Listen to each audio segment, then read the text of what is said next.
Sairam. I'm sure that all of us have faced situations in life or will be facing situations in life wherein we feel that we have come to a dead end. We feel that we are banging our head against a wall when it comes to fulfilling something that we are seeking. We are doing everything right in order to achieve our goal, but somehow that goal is eluding us and we don't seem to be able to achieve that. We pray to God, we bring in Swami into our lives and hope that with His help and assistance we will be able to achieve it, but even then we are unable to do so. And we wonder, why Swami, why? What am I doing wrong? Help me, correct me, but let me achieve what I have set out to achieve. Dear brothers and sisters, in some cases, I feel the reason we feel that we have come to a dead end and we are banging our head on a wall is because we are unaware of the why behind what we are seeking. Why am I seeking this? What is my objective in wanting this or needing this? If we look deeply and if we do an introspection, we will realize that God possibly has already fulfilled that why. But since we are blind to it and we are obsessed with how we need it and what we want, we are thinking that we are in a dead end and that we are banging our head on a wall. Instead of speaking philosophically, let me narrate a beautiful episode that happened in the year 2005. Again, this episode is beautiful in retrospect. When we were going through that, we were all very confused and puzzled and feeling that we have come to a dead end, unable to surmount that last obstacle in achieving what we wanted to achieve.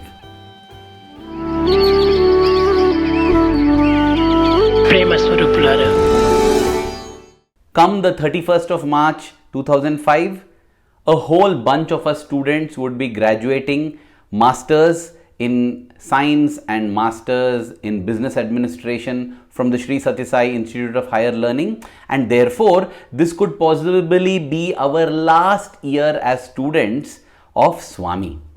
And therefore, when you reach your final year, just like when you reach the final moments of your life, you start looking back at your life and you start wondering on all that you have achieved, all those things that are yet to be achieved. So too we start seeing all these, start counting our blessings and try to see what we can do best to extract the maximum before we leave. Just as it happens in death, so too it happens at the time of leaving the portals of this institute, because we feel that physically we are moving away from Swami. It's all going to come to an end. And therefore, when we were looking back at all the different blessings that we could possibly extract from Swami, one thing that was missing, which was still on the bucket list to be fulfilled, was Swami's visit to the hostel. Now, there were many of us students in the batch who had come from Vrindavan in Whitefield, and therefore we had missed the time when Swami had visited the boys' hostel, possibly in 2003 or before that. Every one of us knew that it is wonderful when Swami comes to the hostel. Swami is available exclusively to all of us students. 1-2 hours possibly Swami spends, Swami discourses, Swami speaks, Swami interacts with many students. And what also happens is that the students get an opportunity to speak, to deliver talks, to put up cultural programs, to do many things in Swami's physical presence and get a chance of interaction from him. Of course, all of us are able to give our letters to Swami, and finally the grand finale is when we all dine together with Swami. So this was something that we desperately wanted to enjoy before we became alumni from students. And that is why we decided to pray to Swami that Swami should come to the hostel. And as I said in the introduction, we were doing everything right. Like we prepared the hostel to receive Swami, we would daily pray to Swami, we would all write letters to Swami as our sadhana, inviting him to come to the hostel. And during darshan, whenever we would get an opportunity, we would pray to Swami, we would say, Swami, please come to the hostel. And Swami also, the master that he is, he would give one excuse after another, Swami would ask, where is the hostel? I don't know. And then we would say, Swami, it is opposite to Sai Gita shed. Like, your devotee, right? Your pet elephant, your darling Sai Gita, bang opposite there is our hostel, please come. I remember on one occasion, Swami said, see, I cannot walk and my car cannot enter the hostel. This was the time when Swami had sustained a fall and he would be most of the time sitting on the chair. So he had told us that since my car cannot enter the hostel, how can I come? You know what we did? We actually measured the dimensions of Swami's car, and a similar car we drove into the hostel from the main entrance. We had made a ramp, with cement, and we drove the car and we took a video of that, and on a laptop we showed it to Swami. Said, Swami, see, the car can come in. This car went into the hostel, so your car can enter the hostel. Please come to the hostel. Swami had been pretty pleased with that. He had even remarked to the headmiss auntie of primary school, Munni auntie. He had told her, see, the boys have made sure that even my car can enter the hostel. So again we started, Swami, please come to the hostel, please come to the hostel. And this was on. From many days, we have been praying, 5 days, weeks, possibly even a month or 2 months, we have been praying, Swami, please come, and wondering why Swami is not coming to the hostel. Then came the 28th of February 2005. On that day, we had prepared a special big card, like an invitation card to come to the hostel. During darshan, when Swami came near the card, he, instead of opening the main portion where the poem was, he saw some other parts of the card which were there just as decoration, and he said, empty, nothing is there. I remember I said, Swami, yes, like this only our hostel is also empty without you being there, Swami. Everything is there in the hostel, but it is empty because you are not there, you should come. Swami smiled at that, but he didn't give any confirmation. He went ahead. That day, the students from the primary school, the 12th standard girls, had come with their gratitude program. Now, every final year batch would present a gratitude program, because this would be like the last opportunity they get to present something in Swami's presence, and they wanted to use that opportunity to express their gratitude for all the years they have spent at the lotus feet. And Swami also very lovingly would allow for these programs where the students would sing out their heart, would put up little presentations, speak, different things. So that day, the 12th standard girls had come and Swami asked them to make their presentation. And they began to sing songs for Swami, songs of gratitude. Swami sat right outside and kept hearing these songs. At the end, Swami said, over. Then they said, Swami, little more is there. They came and offered a footrest to him that they had made, handmade footrest, a pillow on which Swami can place his feet. They offered it at his lotus feet. Swami blessed it and gave it back. Then they had cards. They had so many things that they offered to Swami. Swami sanctified them all with his touch and gave it back to them. Then he looked towards us and we again started, Swami, please come to hostel. Swami, please come to hostel. When we did this, Swami looked at us and asked, are there any songs that you wish to sing? Oh, yes, why not? An opportunity is coming like this. Yes, Swami, we said. And Swami said, okay, sing. So we had not come prepared, but this was a golden opportunity. So we sang out. We sang out our hearts. We sang a Telugu song, a Hindi song, an English song, so that, different students who knew different languages, who were comfortable in different languages could participate. We sang, and needless to say, the third song, the grand culmination, the most wonderful song that any time a student will sing, Humko Tumse Pyar Kitna. Yes, that legendary song. We sang that as well. In fact, most of us have grown up listening to the song, and in case you have not heard it, in case you have missed seeing this video at this link above, it is in 4K resolution, a beautiful and classical rendition of this song, Humko Tumse Pyar Kitna. Do watch it. This song we sang and Swami appeared to have got very moved. He was very happy. We were also very moved. We were also very happy. Naturally, when you sing, we love you, dear Sai, we love you. When you sing that, the love just comes oozing out, and Swami also responds to that. So it was in a beautiful kind of environment, beautiful ambience there. Then Swami asked, what next? And we said, Swami, please come to hostel. Swami, please come to hostel. And Swami was like, as if allergic to that. Swami said, okay, I'll come. Wait. Do you have any program? Do a program. We were not prepared with a program. So we were looking at each other what to do. And we went to Swami, again showed him that card. Swami saw the card. There was different lines of the poem which said that we are like the chakora birds, you are the moon. It is said that the chakora bird eats nothing, drinks nothing but the moonlight. So that's a legend. So we were saying that, Swami, we are all like the chakora bird and you are like our moon. Without you, we will die, Swami. So please come to the hostel. Swami interacted again with so many students, but he did not again give us a confirmation that he would come to the hostel. And we went back and sat. But we had no program to present. Then Swami asked whether any of us would like to give a speech, give some talks. Instead of grabbing that opportunity, once again we went and, Swami, please come to the hostel, please come to the hostel. We all felt that Swami is trying to interact with us and maybe he'll yield in time to come.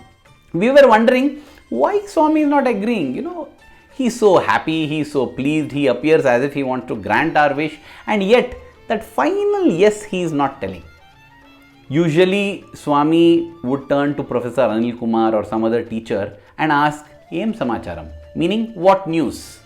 Now when Swami says Yemi Samacharam, that can often lead to beautiful interactions with Swami that goes into 20 minutes, 30 minutes, even an hour possibly. Because that is Swami's way of indicating, I'm free and available, tell whatever you want and I'm ready to talk and ready to listen.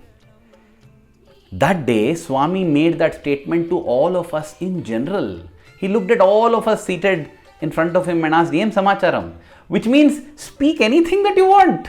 I will continue and we'll have a conversation.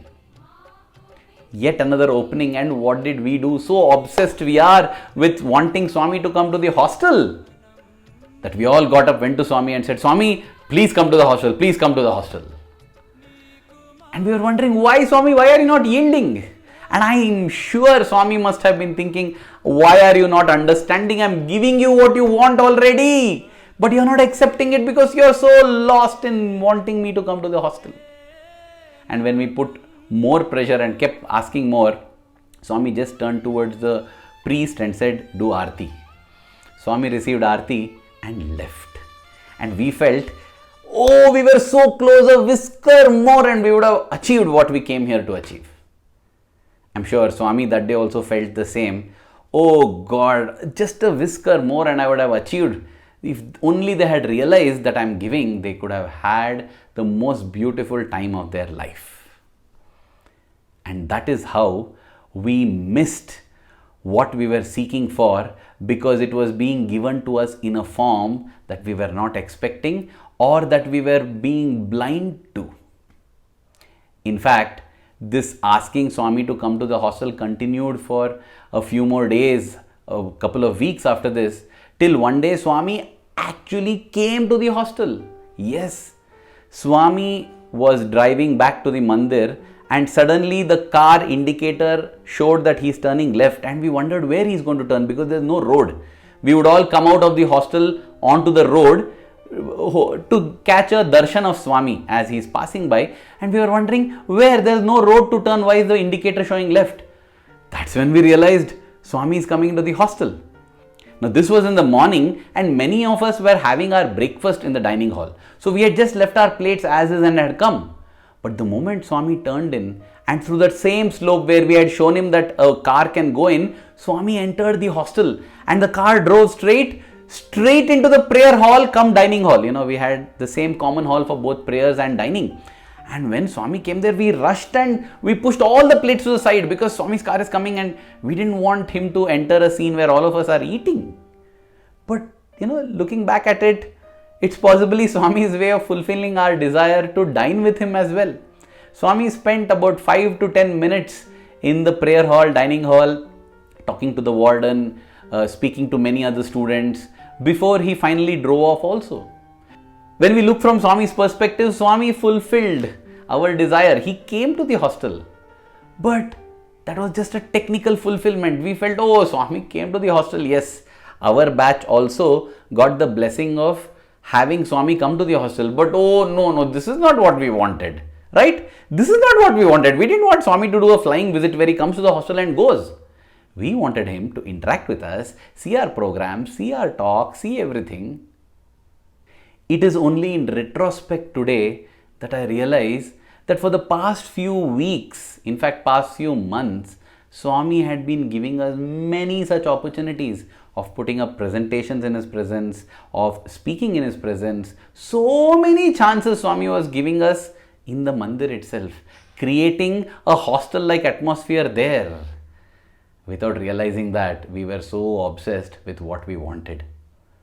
Dear brothers and sisters, this is what I feel happens to us in life also. When we bring in Swami into our life and when we are seeking something, most probably Swami is already granting us what we need in a manner which we are unable to recognize. That's all. Coming to the most fundamental reason why we seek anything that we seek it because we want happiness, right? Happiness is only union with God. That is what we have to realize. And the next time when we are facing an obstacle that seems insurmountable, when we feel we have come to a dead end, when we feel we have come to a wall, instead of breaking our head and worrying and wondering why, let us try to introspect and see how Swami is already fulfilling the reason for which we are seeking what we are seeking. When we do such introspection, we will see that Sai is always by our side with his hand raised, not only in Abhaya Hasta or the pose that grants us non-fear, fearlessness, but also the Varada Hasta. Varada Hasta means the hand that grants us everything that we ultimately desire.